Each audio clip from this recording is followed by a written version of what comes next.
상처가 잘 낫지 않고 몸이 자꾸 붓고 늘 기운이 없을 때 우리는 보통 염증이나 혈액순환 문제 이런 걸 탓하잖아요. 근데 만약에 진짜 원인이 연료 부족이라면 어떨까요? 그래서 오늘은 우리 몸에 꺼져가는 엔진을 다시 점화시키는 아주 놀라운 약초, 환기에 대한 이야기를 해볼까 합니다. 몸에 전기가 부족하면 약도 듣지 않는다. 오래된 의학책에 나오는 말인데요. 이게 무슨 말이냐면요. 아무리 좋은 약을 써도 우리 몸 스스로가 그 약을 받아들여서 활용할 힘, 그러니까 엔진이 꺼져 있으면 아무 소용이 없다는 뜻입니다. 결국 약은 그냥 도와주는 역할일 뿐이고 진짜 의사는 우리 몸 그 자체라는 거죠. 자, 그래서 오늘 우리는 이 수수께끼를 한번 풀어볼 겁니다. 한 스승과 제자의 대화를 통해서 도대체 우리 몸이 왜 작동을 멈추는지, 그리고 어떻게 하면 다시 그 힘을 되찾을 수 있는지 한번 따라가 보겠습니다. 자, 이제 이야기 속으로 한번 들어가 보죠. 어떤 제자가 스승한테 정말 골치 아픈 환자 얘기를 꺼내요. 허벅지에 엄청 큰 상처가 났는데 이게 몇 달이 지나도 도무지 아물지를 않는다는 거예요. 환자 기록을 딱 보면 와, 이거 정말 답답한 상황이에요.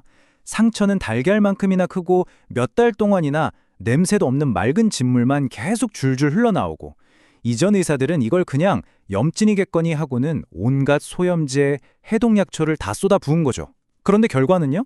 전혀 나아지질 않았어요. 상처가 아물 생각을 안 하는 겁니다. 바로 여기서 스승을 완전히 다른 관점을 제시합니다. 이전 의사들은 이 문제를 열 문제, 그러니까 불이 난 걸로 본 거예요. 당연히 불이 났으니까 물을 부어서 꺼야 한다, 이렇게 생각한 거죠. 하지만 스승은 달랐어요. 이 맑은 진물은 불이 활활 타는 게 아니라 오히려 불이 다 꺼져서 재만 남은 상태, 즉 땔감이 부족해서 더 이상 타오를 힘이 없는 허약한 상태라는 신호를 본 겁니다.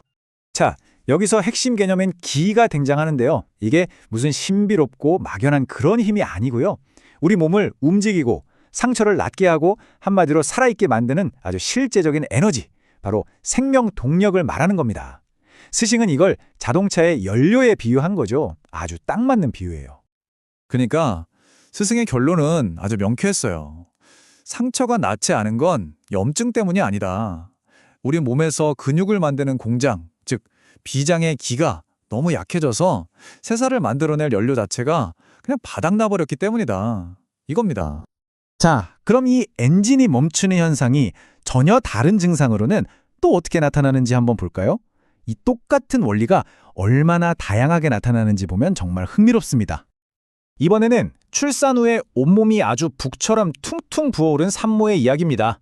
의사들은 당연히 몸에 물이 찼구나 생각하고 이뇨제부터 시작해서 혈액순환 개선제까지 물을 빼낼 수 있는 약은 정말 다 써봤대요. 근데 결과는요? 정말 참담했어요. 부기가 조금 더 빠지지 않았던 겁니다. 여기서 스승이 정말 기가 막힌 비유를 하는데요. 다른 치료들이 왜 실패했는지를 한 방에 보여주죠. 몸이 말하자면 기름 없는 차랑 똑같다는 거예요. 물을 실어 나를 힘, 즉 연료가 없는데 밖에서 억지로 차를 밀어봤자 소용이 있겠냐는 거죠. 이번엔 더 마음 아픈 사례입니다. 3살밖에 안 된 아이인데 몸이 너무 약해서 자기 몸속의 장기조차 제자리에 붙잡아둔 힘이 없는 거예요. 기가 아래로 처졌다는 초기 진단은 정확했어요. 그런데도 치료는 실패했죠. 대체 왜 그랬을까요? 스승이 그 실패의 원인을 딱 한마디로 정리합니다. 병은 무거운데 약은 가볍다.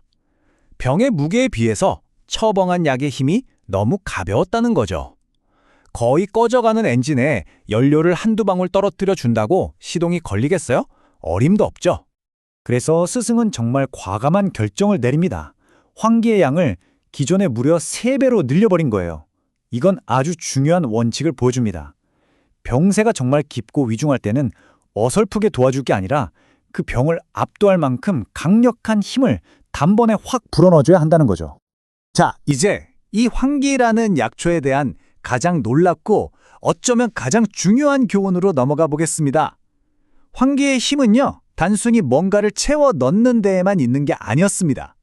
이번엔 정말 생사가 오가는 위급한 상황입니다. 임신 9개월 된 산모인데 뱃속의 아기가 안타깝게도 사망했다는 진단을 받아요. 당연히 수술을 해야 하는 상황인데 산모는 수술을 피하고 싶어 했죠. 하지만 문제는 아기를 자연적으로 내보낼 힘이 전혀 남아있지 않다는 거였습니다. 제자는 스승의 처방을 보고 정말 머리가 복잡해졌을 겁니다. 당연히 죽은 태아를 몸 밖으로 밀어내는 약을 써야 할 것 같은데 스승은 정반대로 기운을 안으로 보강하는 황기를, 그것도 무려 100g이라는 엄청난 양을 처방했거든요. 이건 누가 봐도 모순처럼 보였죠. 바로 여기서 스승이 한의학의 아주 깊은 원리를 설명해 줍니다.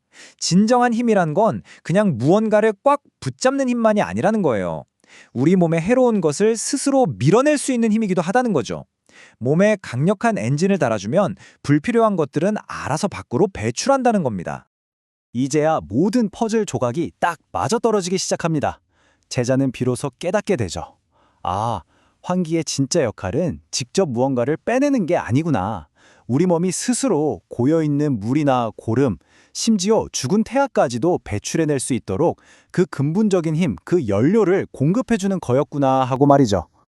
자, 지금까지의 모든 사례들을 통해서 우리가 얻을 수 있는 마지막 그리고 가장 중요한 교훈이 뭘까요? 한번 정리해 보겠습니다. 결국 진짜 치료라는 건 말이죠. 밖에서 무언가를 더하거나 빼는 게 아니라는 겁니다. 우리 몸 내부의 시스템이 스스로 다시 정상적으로 돌아갈 수 있도록 그 잃어버렸던 힘을 되찾아주는 것. 바로 그게 핵심이라는 거죠. 스승은 마지막 사례를 통해서 빌려온 힘과 진짜 건강이 어떻게 다른지를 보여줍니다. 어떤 남자가 있는데 몸이 너무 약해서 늘 병을 달고 살아요. 그래서 외부에서 면역물질인 감마글로불린 주사를 맞아야만 겨우겨우 살아갈 수 있는 상태였습니다.